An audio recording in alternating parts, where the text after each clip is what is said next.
it's interesting to see in a sort of post Top Gun Maverick kind of way this movement to see more films that are a throwback to a style, an era that still exists. It never went away, but almost knowingly creating this adrenaline-driven, sort of testosterone-centric storytelling that, yeah, we have seen a lot of films sort of pivot from that, but we're almost seeing this knowingly made story that almost appeals to that specific era and style. So Joseph Kosinski's F1 is this thing that is very hyper masculine.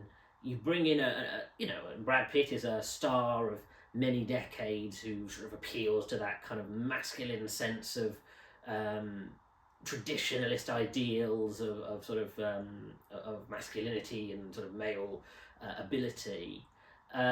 You obviously have that gearhead, car-centric side of things that if you go back to things like The Fast and the Furious really appealed to, and yeah, you have this strange cocktail of all these things that you would think, I know what this is. It's very straightforward. It definitely throws to times are changing, technology is changing, and yet this old dog type character comes in, and his maverick, for lack of a better term, ability matches those of the younger buck type characters, and he's handsome and charismatic. He gets the ladies almost in a James Bond kind of way, yet not with the problems that obviously people flag with the as time passes with James Bond. And despite the fact that I wouldn't say that I came from that era of filmmaking, even I'm not immune to enjoying that kind of thrill ride storytelling.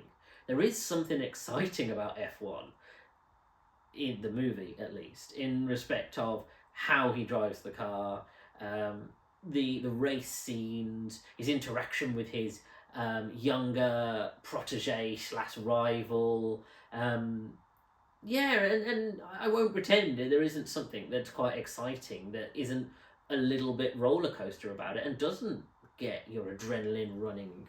So in that respect, there is something quite fun about it and quite simplistic. That it is just, you go in, you have fun with it. Yeah, it's not reinventing the wheel, but it does hit you in places where you go, yeah, I had a blast with that. Throw it away, on to the next thing.